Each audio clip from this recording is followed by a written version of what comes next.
ಚುನಾವಣೆ ಸರ್ ನಿಮ್ಮ ನೇತೃತ್ವದಲ್ಲಿ ಚುನಾವಣೆ ಅಂತಲ್ಲ ಸರ್ ಎಲ್ಲ ಬಗೆಹರಿತ ಸರ್ ಎಲ್ಲ ಬಗೆಹರಿತ ಬಗೆಹರಿಯಲಿಲ್ಲದಂಥದ್ದೇನು ನಾವು ಆಗಿದ್ದಲ್ಲ ಸಣ್ಣ ಪುಟ್ಟ ದೋಷಗಳು ಅವನ್ನೆಲ್ಲ ಸರಿ ಮಾಡಿದ್ದೀವಿ. ಮುಂದೆ ಭಾರತೀಯ ಜನತಾ ಪಾರ್ಟಿ ದಾವಣಗೆರೆ ಪಾರ್ಲಿಮೆಂಟ್ ಕ್ಷೇತ್ರನ ಗೆಲ್ತಕ್ಕಂಥದ್ದಕ್ಕೆ ಏನೇನು ಪ್ರಯತ್ನ ಮಾಡ್ಬೋದು ಮಾಡಿ ಗೆಲ್ಲಿಸ್ತೀವಿ. ಸಂಧಾನ ಸಕ್ಸಸ್ ಆಯಿತು ಸರ್. ಸಂಧಾನ ಏನಿಲ್ಲ, ನಾವು ಒಬ್ರಿಗೊಬ್ಬರು ಮಾತಾಡ್ದಂಗೆ ಇದ್ದದ್ದು ತೊಂದರೆ ಆಗಿತ್ತು. ಈಗ ಮಾತಾಡಿದ್ದೀವಿ, ಸರಿಯಾಗೈತಿ. ಧನ್ಯವಾದ ಧನ್ಯವಾದ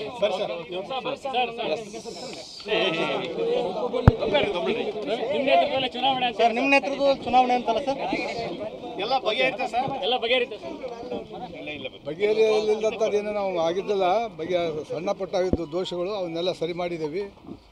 ಮುಂದೆ ಭಾರತೀಯ ಜನತಾ ಪಾರ್ಟಿ ದಾವಣಗೆರೆ ಪಾರ್ಲಿಮೆಂಟ್ ಕ್ಷೇತ್ರನ ಗೆಲ್ತಕ್ಕಂಥದ್ದಕ್ಕೆ ಏನೇನು ಪ್ರಯತ್ನ ಮಾಡ್ಬೋದು ಮಾಡಿ ಗೆಲ್ಲಿಸ್ತೀವಿ. ಸಂಧಾನ ಸಕ್ಸಸ್ ಆಯಿತು ಸರ್. ಸಂಧಾನ ಏನಿಲ್ಲ, ನಾವು ಒಬ್ರಿಗೊಬ್ಬರು ಮಾತಾಡ್ದಂಗೆ ಇದ್ದದ್ದು ತೊಂದರೆ ಆಗಿತ್ತು. ಈಗ ಮಾತಾಡಿದ್ದೀವಿ, ಸರಿಯಾಗೈತಿ. ಧನ್ಯವಾದ ಧನ್ಯವಾದ ಸರ್